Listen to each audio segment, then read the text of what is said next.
All right, what is up, everybody? We are live. Let's see here. Where shall we start off today?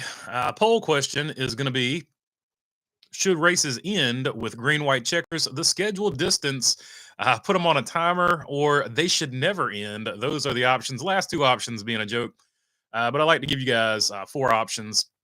So there you go. Two joke options, two actual options. So go ahead and get your votes in on that. That poll, of course, inspired by uh, what happened this weekend and just what has happened in the past, including the Martinsville race and the infamous Nashville race of last season that went to five overtimes and sort of got a winner that a lot of people might not have agreed with on that one. So that is the poll question. I kind of wanted to get that poll in last live stream, but didn't quite have enough time to run a full poll. So we're going to do it here today. However, some other stuff going on. I got the entry list here for Bristol, the Bristol day race, I guess we should say. This go round.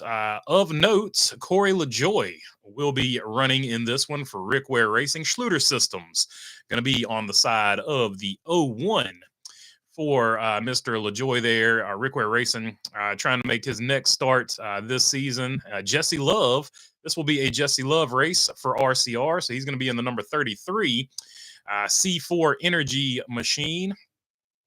Let's see who else we got in here. Is there anybody else that stands out that doesn't normally race with us? Josh Balicki going to be in the Garage 66 for Carl Long, and it's going to be a Manscaped sponsorship on the side of that car. And that looks like that's about it as far as that. So we got three entries there. Going to be 39 cars overall. So that is going to be your entry list for Bristol.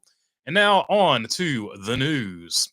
The Darlington TV ratings. This from, of course, Fox Sports. Let's see. The most watched Sunday cable telecast at 2.5 million viewers, up 15% from last year on FS1, up 5% from last year's overall average of 2.3. So once again, we've seen this be a trend here for a long period of time. It said it peaked at almost 3.1 million, was from 6:15 to 6:30. So it was well viewed, and we've seen this trend over a period of time here that the NASCAR ratings this season have been on an uptick. So that definitely is positive news, regardless of how you look at it, how you slice it, how you dice it there. And hopefully that trend continues going into the future. Lionel, several price increases here recently. I remember a diecast used to cost $59.99 for like a regular one, and even before that it was like $49.99. But most recently, I think $59.99 had been the price for quite some time. If you go to buy a standard diecast right now, they are $74.99. Well, today it was announced that let's see here. Where's this article from that I found here? The Sports Business Journal announcing today that Lionel, NASCAR's toy licensee, has raised prices further following President Trump's tariff announcements last week as collectors face the effects of an unfolding trade war.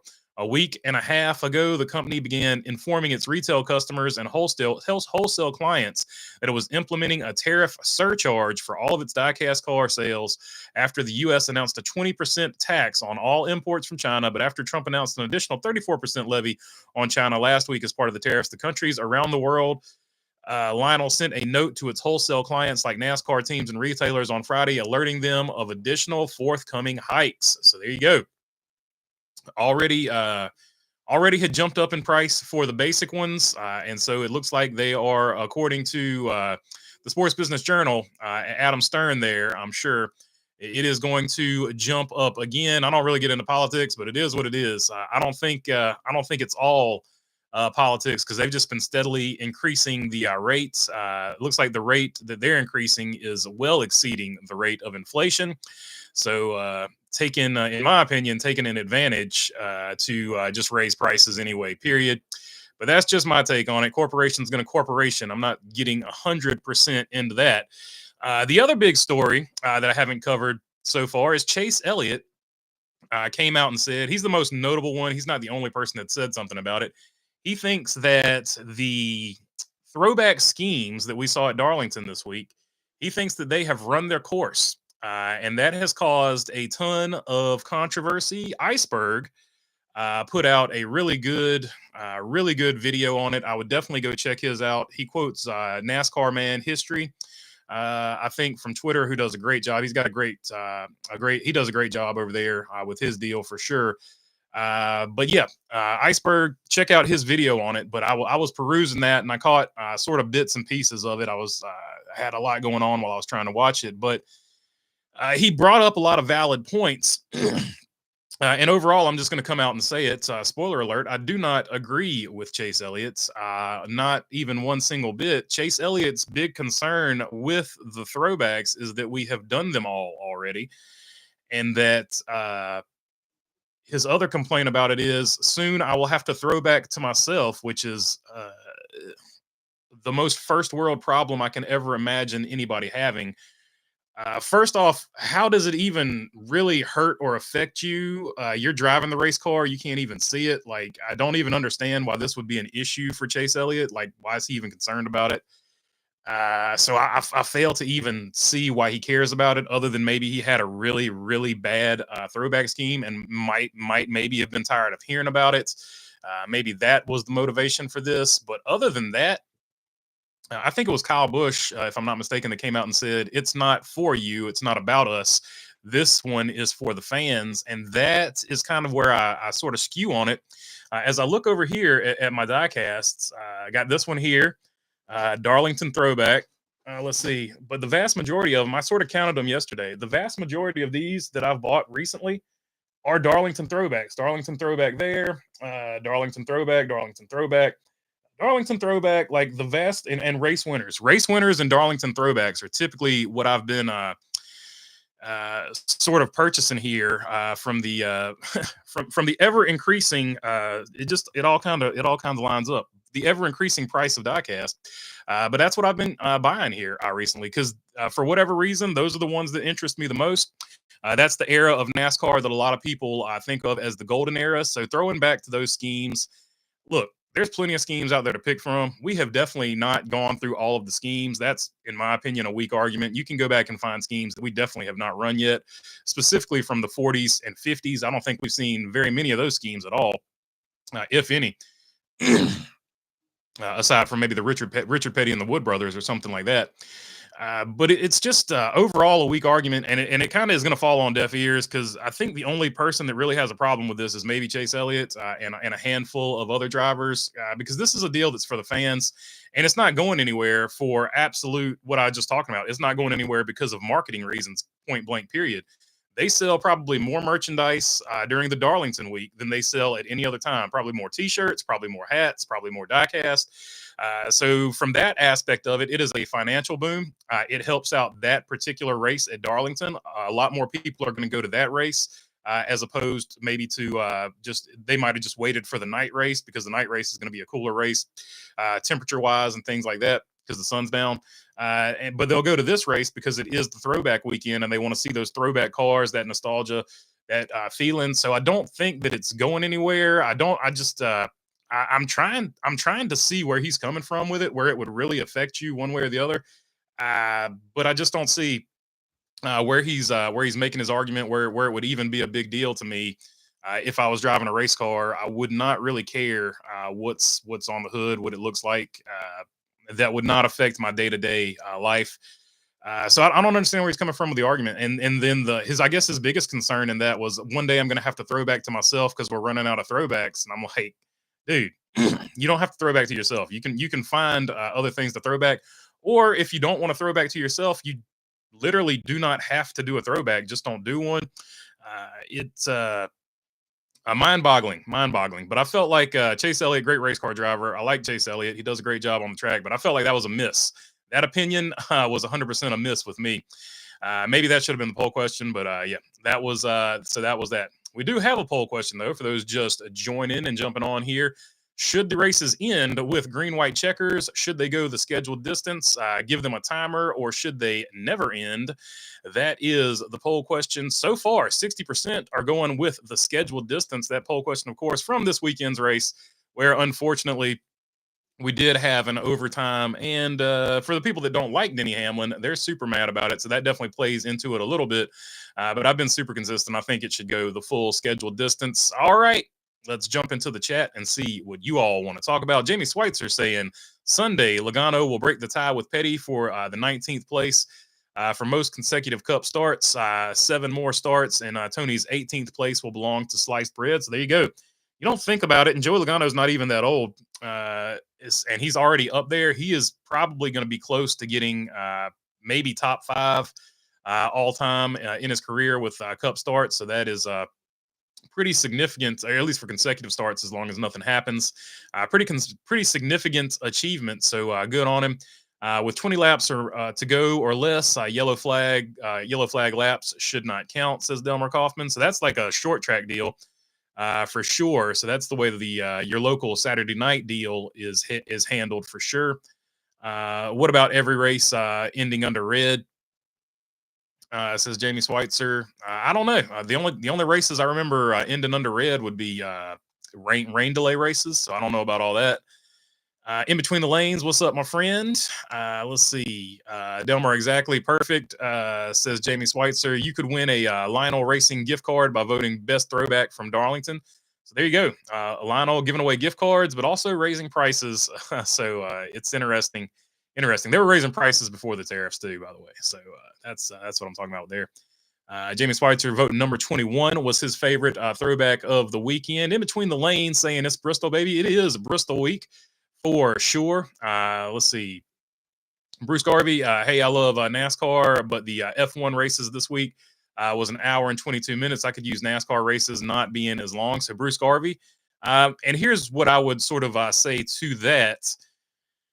It's not that they're too long. It's not. It's that the product is not as entertaining as it could be. So there's 2 different ways of looking at it. If you're watching, because people will sit and binge watch a Netflix episode, right? Or a Netflix series or something, or whatever streaming series you got. People will binge watch stuff all the time. It's not a time consumption thing. People don't mind spending the time if they feel like they're getting value for the time that they're spending watching something. So my counter argument to that would be NASCAR needs to improve the product on the racetrack so that people don't feel like the races are too long, that they're wasting their time watching the races. So just 2 sides of a different coin there. But I understand what you're saying there for sure. Shout out to Iceberg. Indeed, that was a great video from Iceberg. His last few videos, he's done. He's added his face to the videos too. So shout out to actually seeing Iceberg's face in the videos, at least his most recent videos. I like the change, and to me, it's a good improvement. So shout out to Iceberg doing a great job over there for sure, as always. I think Chase Elliott's comments about Throwback Weekend was more a shot at the sponsor for doing a throwback half-assed, says Joseph Wooten. Maybe that's what he's doing. Maybe that was trying to put some pressure on the sponsor. It just seemed really odd. I was like, you really have a problem with people having throwbacks? You think you're over it? Like, we're done with it? You don't think, like, you can literally look at the merchandise sales. People are not done with it. People are not over it. People really enjoy Throwback Weekend. So I disagree. I disagree with his take on that. His motivation for it, I have no idea. Either maybe it was an attempt to get the sponsors reined in to pay attention to him or whatever.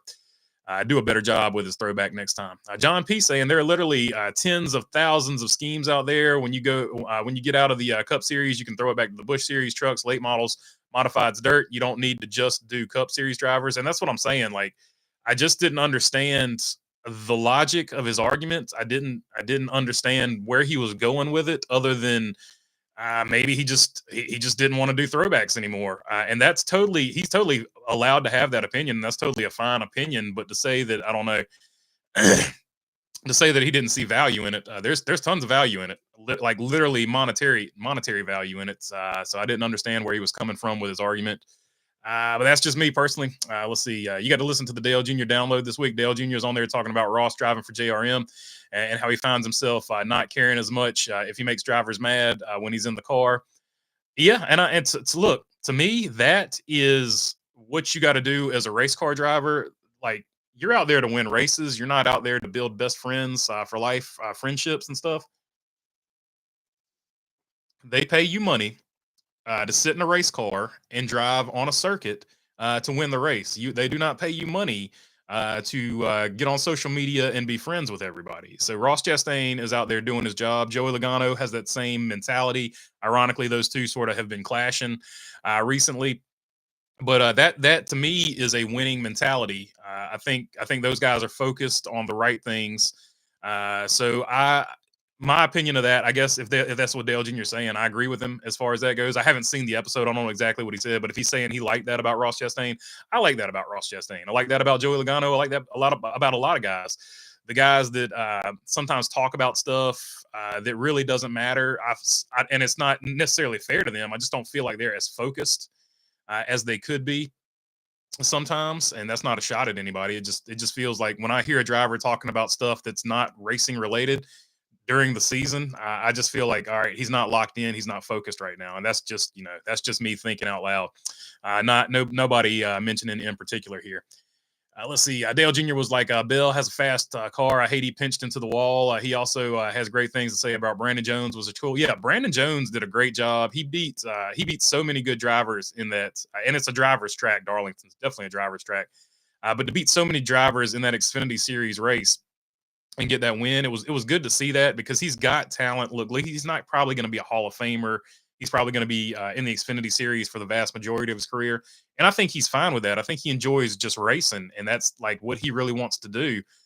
I'm stoked that he got that win. That's going to be a big win. He can hang up and be like, look, everybody that hates on me, because of the family I was born into and what they got going on, money wise.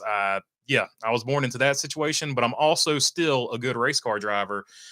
Maybe not be the best one you've ever seen, but I am a good race car driver, and he proved that. So I was super stoked to see him get that win, and drove away from him at the end too. Let's make no bones about it. He drove away from him for sure at the end. Regarding throwbacks, Hamlin said it upsets the sponsors and could make them leave. KB said it's for the fans. Give us one race. The sponsors are nice, but the fans are what makes it a business, says Shaw. So there you go. That's what that was Kyle Busch's response. It's for the fans, and that's what I was talking about. It's not about the drivers. It's not about the sponsors. It's not about anything. This one is for the fans, and everybody should just get on board with that. And like I said, it sells more merchandise than anything else. So if you do a proper throwback, you're going to have not only that race, but you're going to have your sponsor on that car, on that diecast, on that T-shirt, on that hat, whatever it may be. It's going to be on there for a much longer period of time because people still wear that stuff.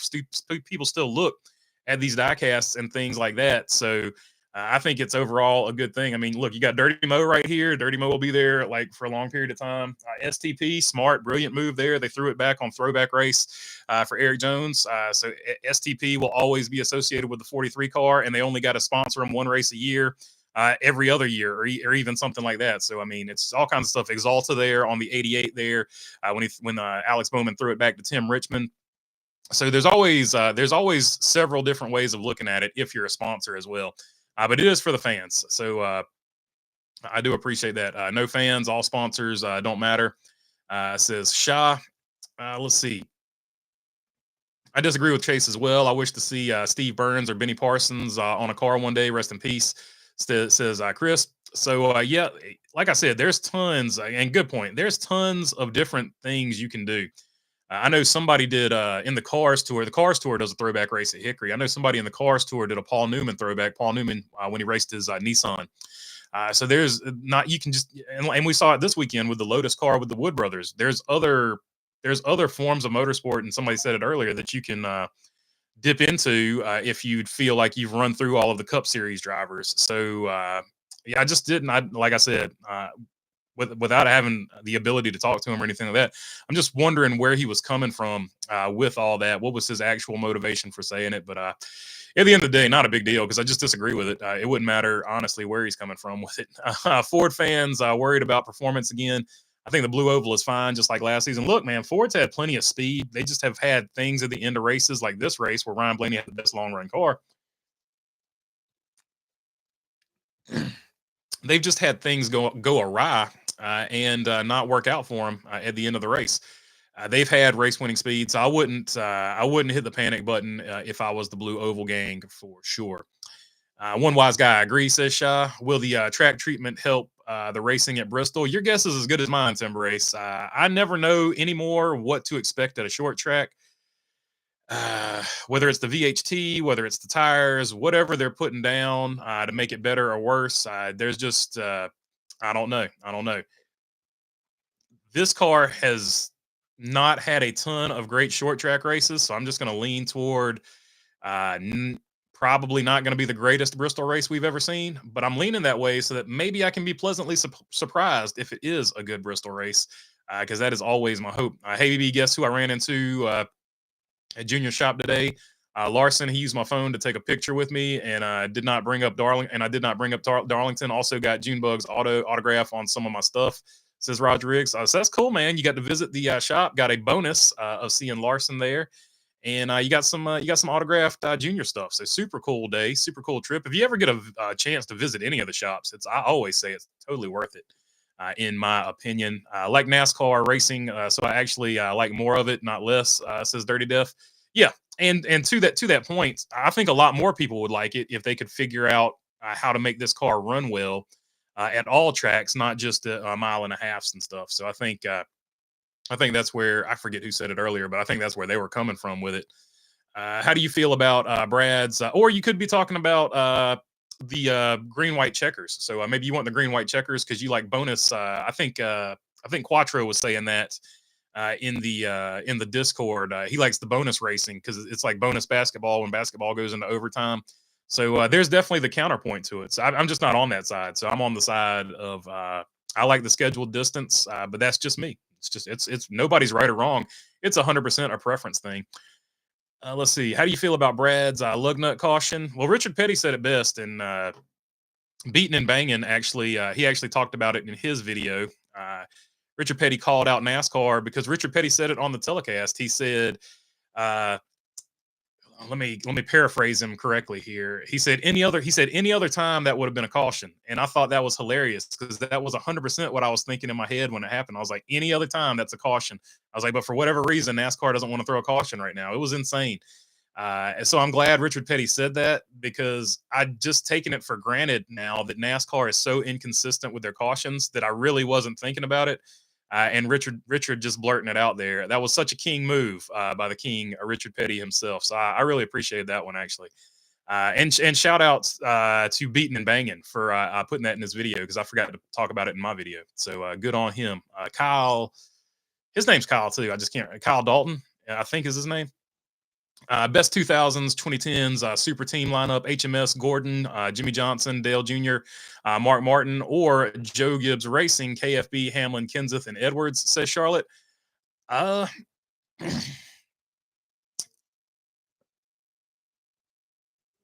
Based on championships, I'm just going to base it on championships because that's going to be the deciding factor for me. I'd have to give it to HMS, but you can debate the drivers all day long. I wouldn't be sad with any of them. Like if those were the drivers to pick from, and you had a toss up, I wouldn't be sad with any driver I got there, 100%. So obviously Kyle Busch and Jimmy Johnson would be your number one draft picks from that era, because Jeff Gordon, by the time Jimmy Johnson had got there, was sort of aging out, as they say. BB, do you have a personal first time at Bristol story? I do not have a personal first time Bristol story because I've been to the track. I just haven't been to the track for a race. So I will have one when I make that trip one day, God willing. The F1 race at Suzuki was absolute garbage, says Joseph Wooten. Yeah, I heard it was probably the most boring F1 race in quite some time. Max Verstappen, of course, winning. Iceberg makes solid content, but the dude needs an editor bad. Almost every video, there's at least a ton of double takes that doesn't get cut, says Charlotte. Yeah, but so yeah, I can understand where you're coming from with that. I would say I gotta respect what he does because he puts one out. He does it like Monday through Friday. He puts out usually regular videos, so he does like 5 videos a week. So that is a grind in itself, in my opinion. There's harder jobs in the world. I'm not saying that YouTube's a hard job, and he does live streams too. So maybe he gets to a point one day where he can financially afford an editor or something like that. But for one dude, he's probably do. I think he's doing a pretty good job. I don't think probably. I think he is. In my opinion, he's doing a pretty good job. But yeah, you try to have as clean episodes as possible. And I understand from a viewer's perspective when and I've left stupid stuff in there by accident before too. So I'm 100% guilty of it as well. But yeah, and I've had my mistakes too. And I think Charlotte, you got Charlotte. What was the one you got me on? I called it a. Oh man, I think I called a Toyota Supra a Nissan or something like that. I got tongue twisted. So I've had one in there before too, and I appreciate you, Charlotte, for catching it and calling me out on it. I always get a pretty good laugh about it when I mess something up, and I try to correct it the next episode. But I definitely called the Toyota Supra a Nissan Supra. I think that was the one that you caught me with, but for sure it happens from time to time. But you try to limit it. But I try to stay positive because it's definitely a grind for sure. After a while, I just for him to come up with a different topic every single day of the regular week. I've been saying forever in a day we need to do a throwback to a particular race in each series or a particular season. I do a different one each year, says Bumblebee. I'm with you on that, B. And maybe not a specific race, but every car would have to be a car from 1991. Like it would have to be a car that ran in 1991 in either the Bush trucks. Well, we didn't have trucks back then, so either the Bush series or the Cup series, and that just do something like that. I think that would be a good way of going about it because then you've got plenty of schemes to pick from. Everybody has a theme. You can do the white Goodyear tires because white was the color of the tire or the tire lettering in the 90s. So you could really make it good that way. They tried it one year. They wanted all the cars to be from like the 70s or 50s or something. It was the year that they had it was 2020 because I'm looking at it right now on Chastain's car. They had the little blue sidewall line on the side of the tire there. So I would like to see that as well. I think Chase Elliott is a good guy, but he's not the best ambassador for the sport. He just comes across like he's disinterested in NASCAR, says Dirty Duff. Yeah, he seems like I know he wants to be a race car driver and I know he wants to race, but he kind of strikes me like a little bit different personality wise from Tony Stewart, but Tony Stewart just wanted to be at the racetrack. And when he was at the racetrack, he didn't really want to talk to anybody. And there's a lot of drivers that are like that. I just remember Tony Stewart being one of them. Tony Stewart away from the racetrack, a totally different dude. Tony Stewart at the racetrack, a different animal. Chase Elliott seems like he's just such an introvert that it's like, uh, he's kind of like Marshawn Lynch when you see him in interviews. He's like, I'm only here because I have to be. I'm only here so I don't get fined. That is the whole vibe you get from Chase Elliott when he's talking in public. I saw a headline that said the owner of the Hattori team passed away. He says in between lines, he certainly did, and I got that in the last video, and it's that one sucked, man. Like he was such a good underdog story. It just sucks, man. Like I don't want to go into it, but it was one that I wasn't expecting, and it's a good story that needs to be told one day. And maybe I will get my stuff together and tell that story one day because he was essentially not. He didn't do what he wanted to accomplish in the IndyCar series, but he didn't let that stop him. And he started a truck team, and he won a championship with a truck team. So he found a way to get his championship by building that thing up, and I just respect the hell out of that man. And I hate.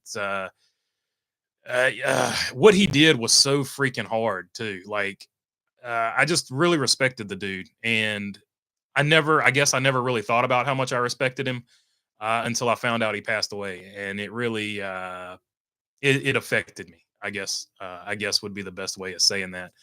And I'm gonna move on to a different topic because it messed me up. So in between the lanes, I heard that it was a car accident. Says Charlotte. Yeah, and that's why he got one win since Talladega Fall 2022. Says Bumblebee, talking about Chase Elliott, John P. It also helps to tell a story like Barry's throwback. I knew the Wood brothers pitted a car at Indy in that scheme, so I thought it was pretty cool. Yeah, that's a big part of it. You got to effectively tell the story of why the throwback is there. And I'm with you, John P. I knew the Wood brothers had pitted at Indy, but I never ever knew the story behind it. I just thought Ford was like, hey, these guys do fast pit stops, put them over here in Indy. I didn't know the fullness of the backstory. Was super cool how it all came about.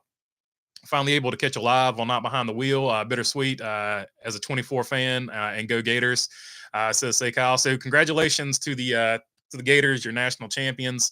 Bummed Duke couldn't get it done, but I'm glad your Gators could. Say Kyle for sure. And the 24 car, he had a perfect race going on, but they short pitted him, and he just had the wrong pit strategy, and that cost him. Unfortunately, rest in peace, Shigeki Hattori. Fabulous man he was, says B. I agree 100%. 255,000 at the F1. NASCAR needs to step it up, says Mark Barnum. Attendance wise, I got you. Dale Jr. said Ross qualified bad, so he stuck his head into the window before the car before the race, and told Ross the front was that way, and he expected him to be up there. Says Dirty Death. I'll have to go check it out. So I haven't seen that one. Forgive my ignorance. Is Brandon Jones the son of Buckshot Jones? He is not the son of Buckshot Jones. He is that is somebody else. That would I don't know if Buckshot Jones has a son, but he is not Buckshot Jones' son. He is not cousins with Eric Jones either, but they do joke about being cousins. Let's see. Chevy wouldn't let Chase throw back to his dad because of the manufacturer, says Aaron Flynn. But he threw back to the Dodge number 9. Did he not? Am I misremembering that? Didn't he throw back to the Dodge number 9 one time? No Ken, says Roger Riggs, talking about the Jones boys up there. He's not related to Buckshot, says B. Buckshot was just at our local half mile a few weeks ago. What do you think the deal was with Hocevar? Missed the setup. I don't know. I don't know if he just overdrove it or what was going on there. But he was definitely off. But that's sort of Carson Hocevar at this point. We've gotten enough data from him. He really reminds me a lot of Chase Briscoe. Whereas Chase Briscoe's either going to have a day where he looks like he's the second coming of Jeff Gordon, or he's going to look like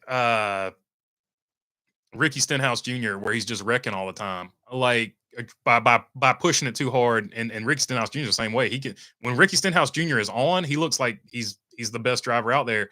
But when he's off, he's racing for 27th and throwing slide jobs, and that's what Carson Hocevar reminds me of. Chase Briscoe, that they both remind they all three of those guys very similar drivers. Now, obviously Briscoe and I think Hocevar have more upside because we've seen Ricky Stenhouse Jr. for a longer period of time now, and of course Stenhouse not necessarily in the exact same equipment that they're in, but they have a bigger upside. They have the potential to learn how to calm down in a race car, be strategic with your aggression. I think so. They still have potential on their side, where I think we see with Ricky Stenhouse Jr. what we're going to see. We know what we're going to get from Ricky Stenhouse Jr. For sure. As far as 2025, who do we think? HMS or JGR has a higher ceiling? Of those two specifically, it's looking really good for HMS. I think JGR has a higher ceiling for maybe 2028 because I think their young drivers are going to come into their own. Speed-wise, I think that they're probably pretty close speed-wise, but Hendrick has guys that are good and all in their prime right now, whereas hitting your prime with a Ty Gibbs, hitting your prime with a Chase Briscoe, you're a few seasons away from that. So because of the age of the drivers you're dealing with there, I think I would give the advantage there to Hendrick, but it's just a driver experience thing. It's not necessarily the speed of the race car itself. If that makes any sense. Chase might soon lose his title to KFB, which would certainly work for me, says John Williams. He's still going to be most popular driver. Everybody in Dawsonville and the surrounding Georgia area, or the areas of Georgia, are going to make sure he stays most popular driver. No doubt about that. They're Johnny on the spot with those NASCAR most popular votes. Joseph Wooten saying some of these sponsors have been around for 40 years. How about going and throwing back to the old sponsors' logos, says Joseph Wooten. Well, Long John Silver's did that. So they went with their OG logo, and I liked it. I thought that car looked really good. Yeah, Long John Silver's car. That gets my vote for most popular. I know everybody else went with the Wood Brothers or the number two for Austin Cindric, but I'm going with Zane Smith there. I liked his ride. Let's see. I'm all for I'm all for going to the scheduled distance, but only if they allow to race back to the yellow. We know that's never going to happen though, says Dirty Death. It would depend on the situation. If they could safely race back to the yellow, yes, but I would have to put safety at the forefront there. I'm not opposed to a race ending under yellow. Like they shouldn't have done the yellow. If you know, you shouldn't have wrecked if you wanted the other drivers shouldn't have wrecked if they wanted the race to end under green. That's my take on it. But I get what you're saying for sure.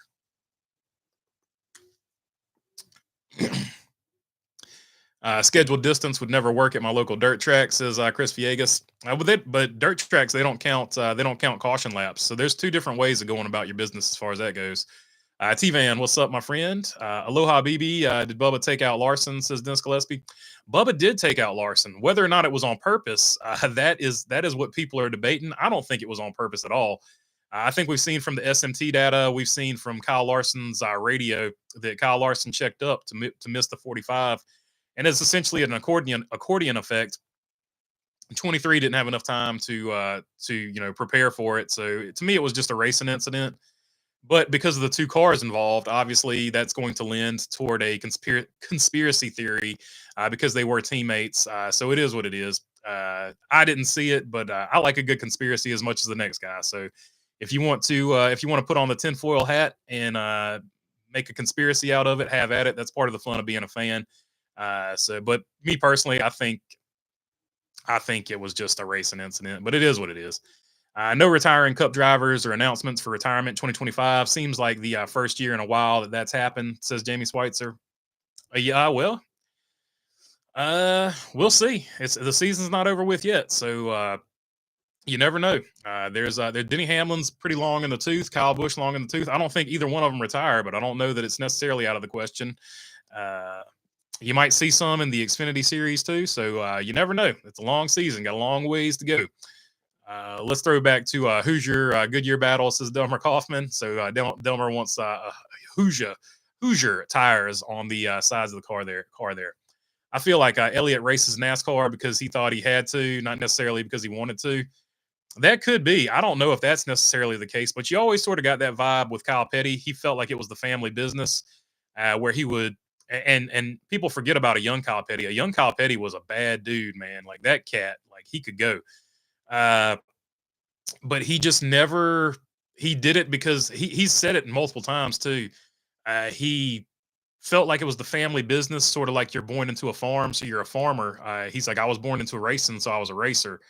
But he obviously, his heart was in other places, specifically his music and his art at one point in his life. So he was as much raw God-given talent as Kyle Petty had. He never lived up to it because he didn't love racing the way that some of those other guys with equal amounts of talents loved racing, which was just an interesting thing to see somebody that damn talented. And I know it sounds crazy to people that only saw the last part of Kyle Petty's career.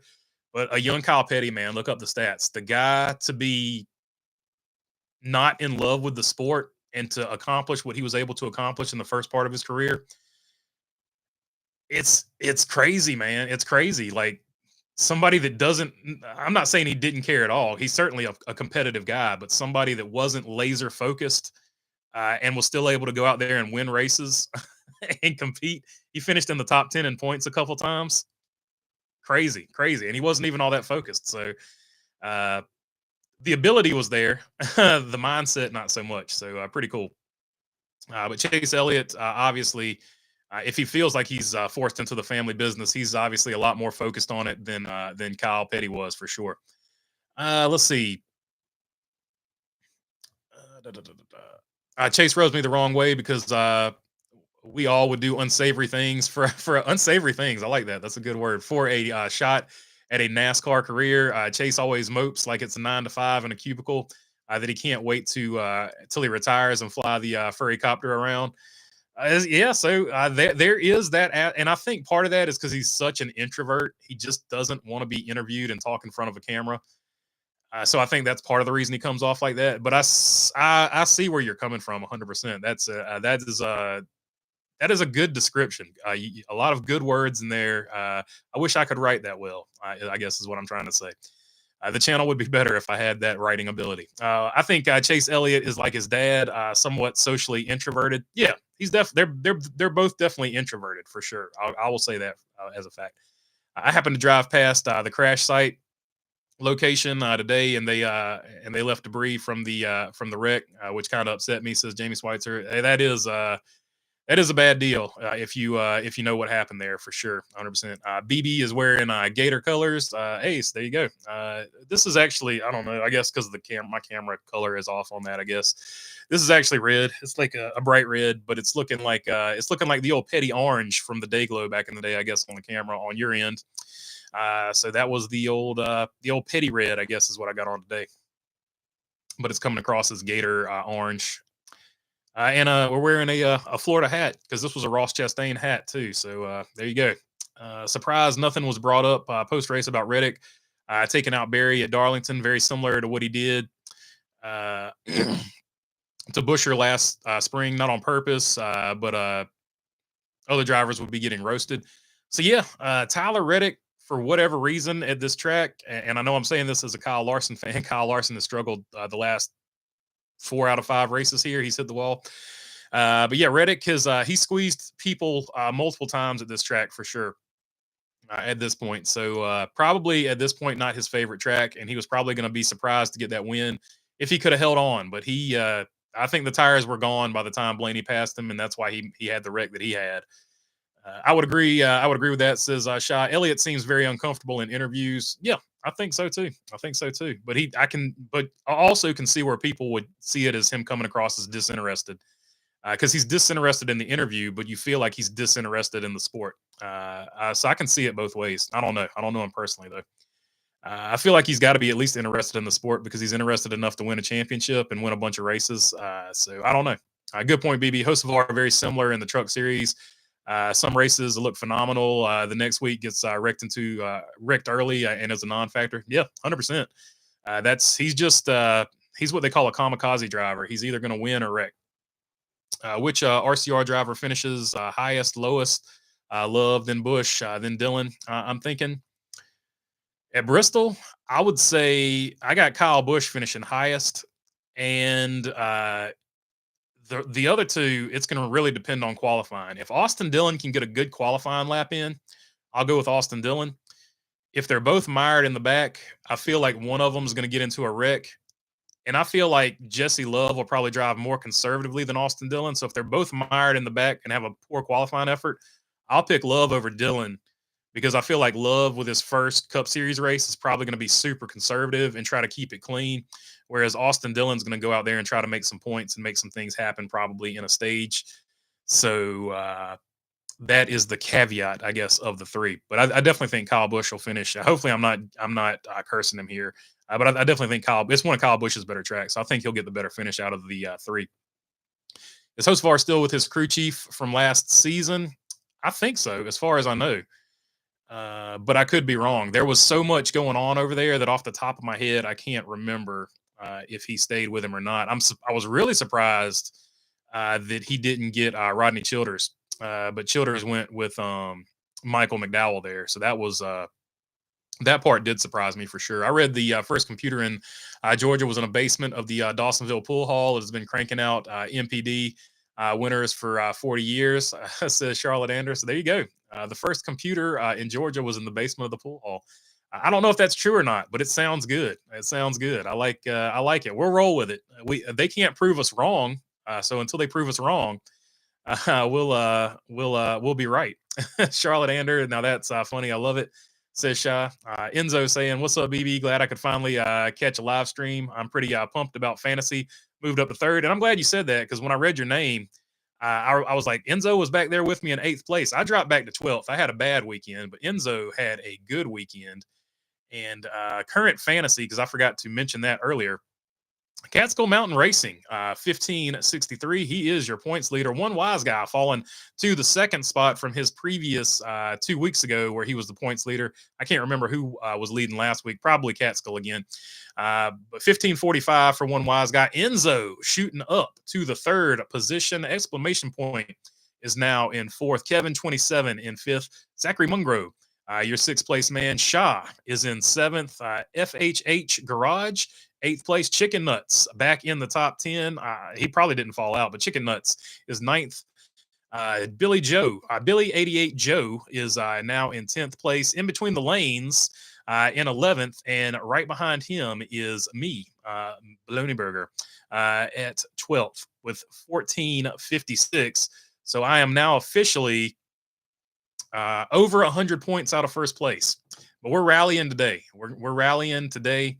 Real season started last week, and we're already up from wherever I was last week. Well, actually, I'm down from last week, but I'm up from where I was several weeks ago, possibly. I don't know. I wouldn't have minded this week. You don't know that I'm not. I wouldn't have minded this week, but the only thing with scheduled distance is a 175 lap down car. I could do a spin with 3 to go and end the race. So that's another thing that can be brought up.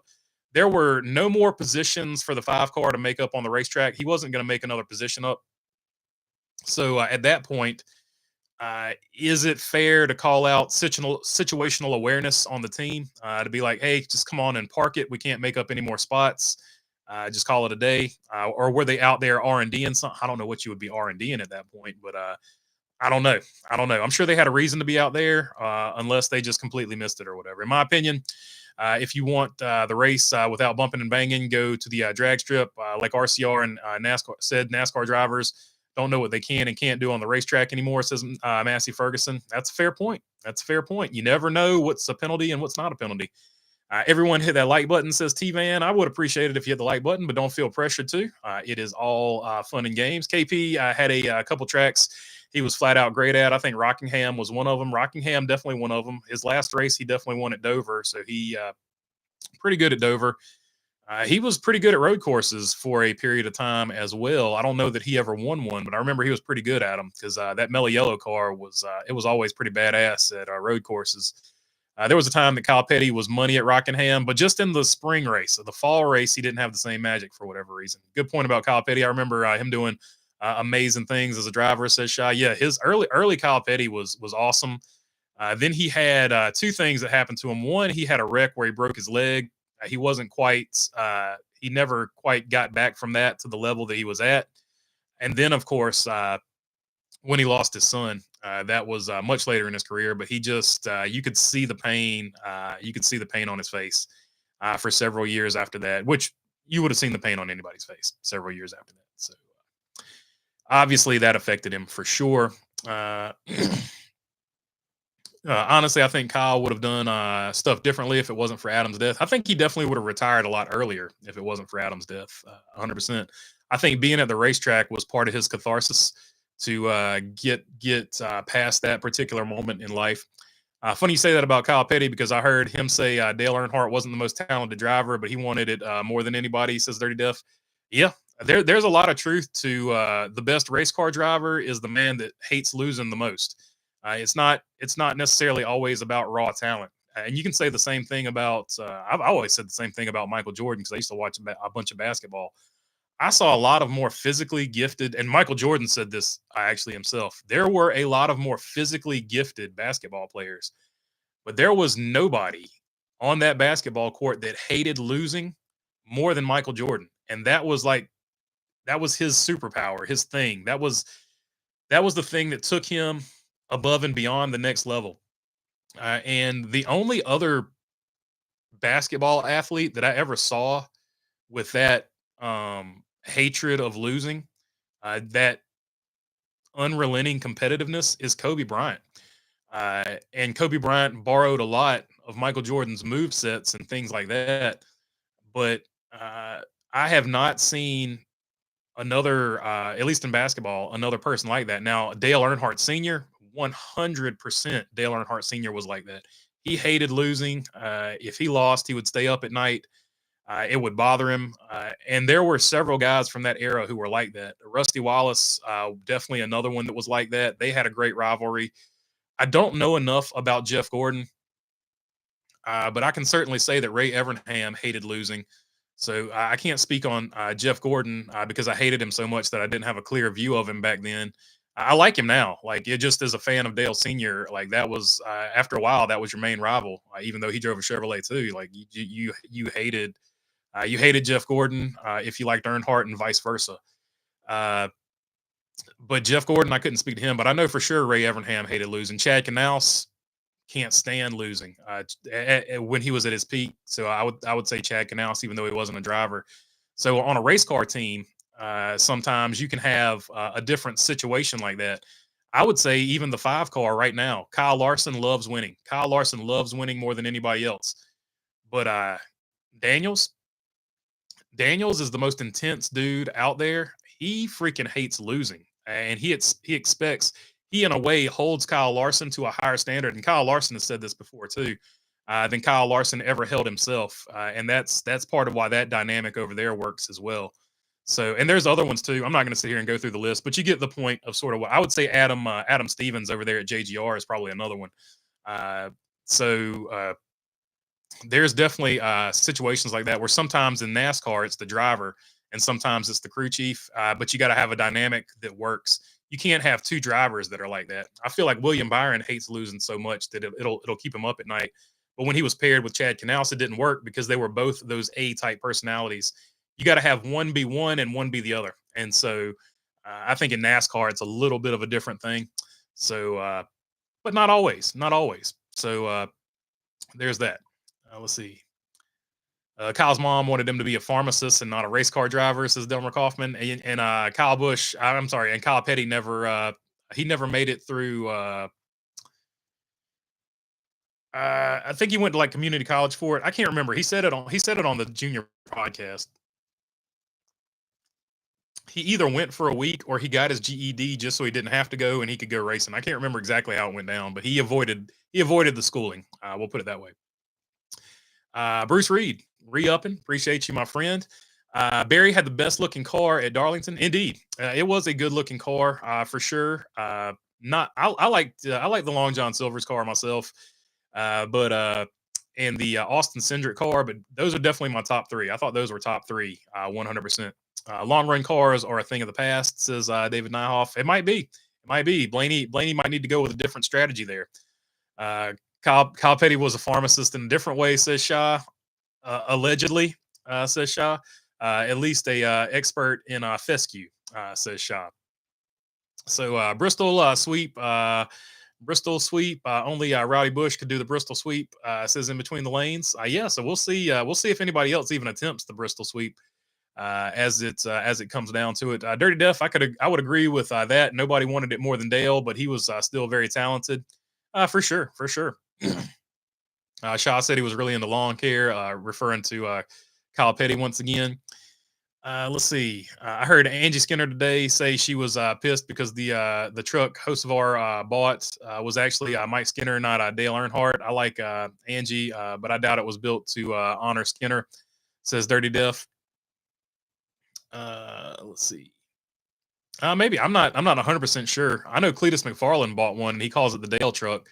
But it's definitely a Mike Skinner scheme on it for sure.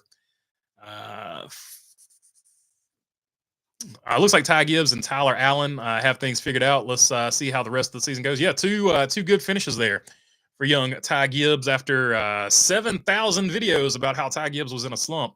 BB wasn't there a Bojangles Cup car at one time. Derek Cope drove it. One of them. There have been at least a couple different schemes. There's one that was all black with red trim. There's one that was yellow, and I think, but I might be misremembering this one, but I think there was a red one too, but I'm not 100% sure about the red one. I know the yellow one and the black one for sure though. And Derek Cope drove them. It was number 90 something. Let's see. Bojangles NASCAR car. Number 98. So number 98 was Derek Cope there. I'm not seeing the red one. So the red one is a figment of my imagination, but there was definitely a black one and there's definitely a yellow one. So there you go. Bojangles issue handled thanks to one Google. Let's see. I was fourth this week. Time to start moving up to the top 10. After this week, says Dirty Def. That's all it takes is a couple good weeks. I didn't swap out Briscoe for Priest in the second stage, says one wise guy. That's a rookie move, wise guy, but we'll let it slide this time because we're getting closer to you. Come on, guys, smash that like button, says John Williams. If you want to. KFC needs to sponsor a team. KFC has sponsored a team before, multiple times, if I'm not mistaken. They were on Darrell Waltrip's car, if I'm not mistaken.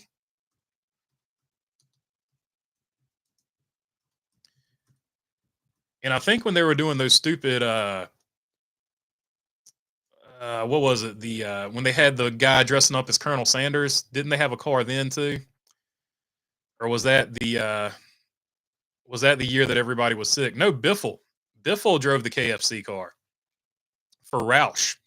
So that, I guess that is the most recent one. Was Biffle at Roush. KFC was on the side of the 81 for Chance 2 Motorsports would eventually evolve into JRM. Martin Trix Jr. drove that one. The 81, there was an 8 version of it. One was red, one was white. Where is the Darrell Waltrip? Darrell Waltrip had one too, though, like way back in the day. Internet didn't exist back then, but I do remember KFC being on the side of one of the Darrell Waltrip cars.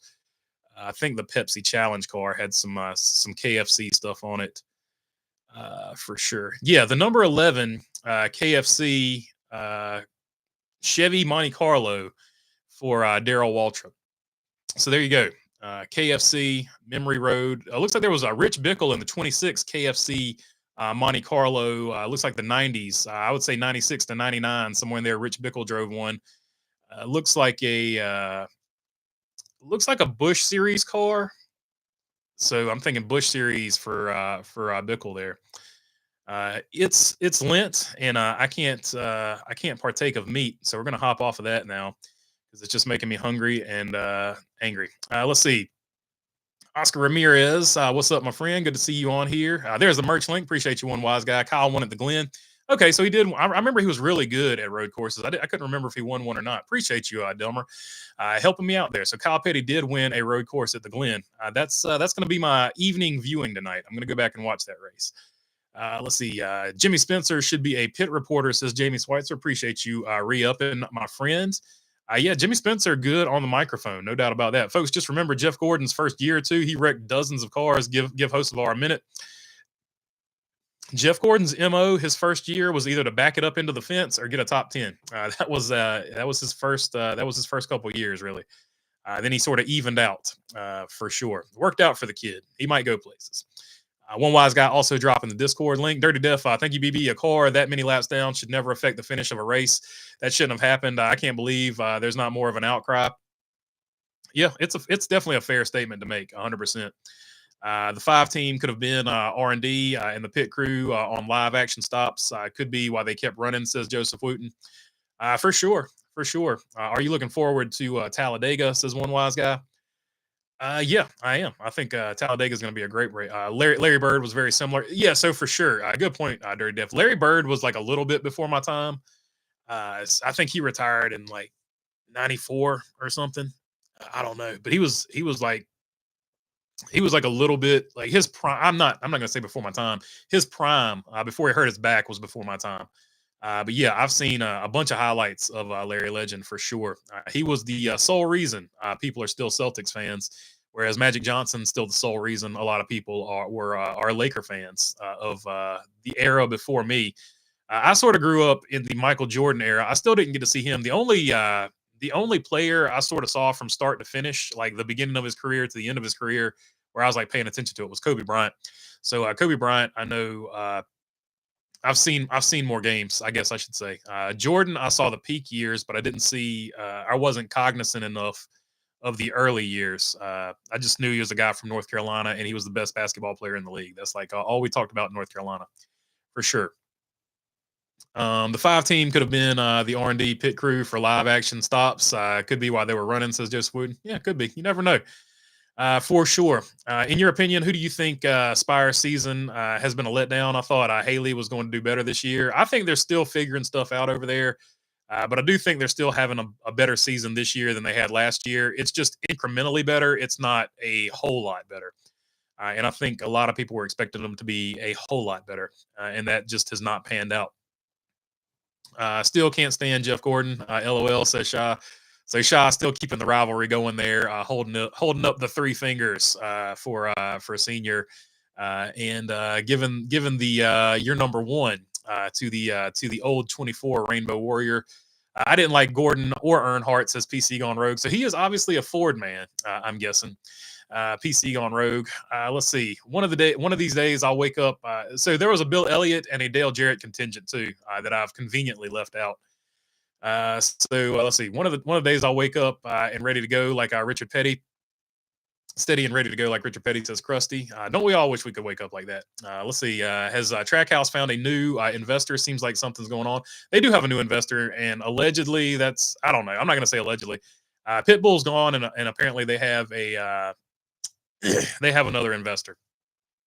Kyle Busch said it best. I hate losing more than I enjoy winning. I'm the exact same way, says Section 8 USMC.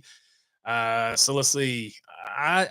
Kyle Busch would definitely be another one. He's the most obvious one. He's, as far as other sports people remind me of, he reminds me of John McEnroe. Like Kyle Busch, when he loses, you're going to get some fireworks. When something goes wrong in the race car, you're going to get fireworks.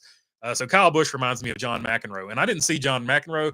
I just had a bunch of old tapes of John McEnroe, like sports bloopers or crazy things that happen in sports. And so I grew up with the highlights of John McEnroe. I never saw him play a game. But that's who Kyle Busch reminds me of. I couldn't tell you 5 things about tennis, to be honest with you. Like Roger Federer, Novak Djokovic, Boris Boom Boom Becker, Jimmy Connors, and Andre Agassi and John McEnroe. That's the extent. Pete Sampras, he was a guy for a while too. Other than that, I couldn't tell you squadoosh about tennis. Other than it was always on at like 9 in the morning because they play somewhere in France or England or somewhere, and it's a big deal. Wimbledon that's England, and then there's a French Open and Wimbledon. We're always on it really early in the morning during the summertime when I had summer break back in the day. KP left night school because he was covered in grease, and the teacher was like, "Just leave." Says Dirty Def. So there you go. Dirty Def remembers the story better than I do.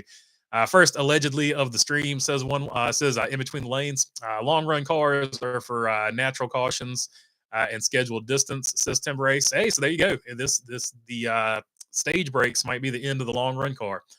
Pat McAfee being sued allegedly, says one wise guy. We'll see how the lawsuit plays out over there for Pat Mac. One wise guy, shout out to Pat McAfee. Shout out to the Biff, says in between the lanes. Now I'm craving KFC, says Shaw. Chicken dippers, my friend. Ollie G reference, chicken dippers. If you know, you know. If you've seen it, you've seen it. KFC, it's not the chicken. Us older folks grew up loving. They definitely changed the recipe when they got bought out by Pepsi. That is a scientific fact that cannot be disproven. Making me hungry and angry. LMAO, and you wouldn't like me when I'm angry, says Aisha. Anybody sponsored by Church's Chicken, says Krusty. I don't think Church's has ever done a car, but we'll go to the trusty Google machine and see what happens.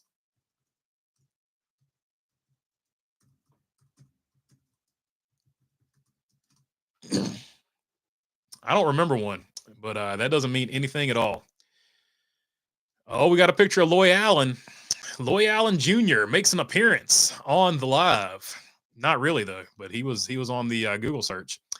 Church's Chicken, according to this very brief and unprofessional search, has not been on a NASCAR Cup Series car in quite some time. A super unprofessional, not putting the phone on vibrate. Fire him immediately and get somebody else who's worth a crap in here to do this.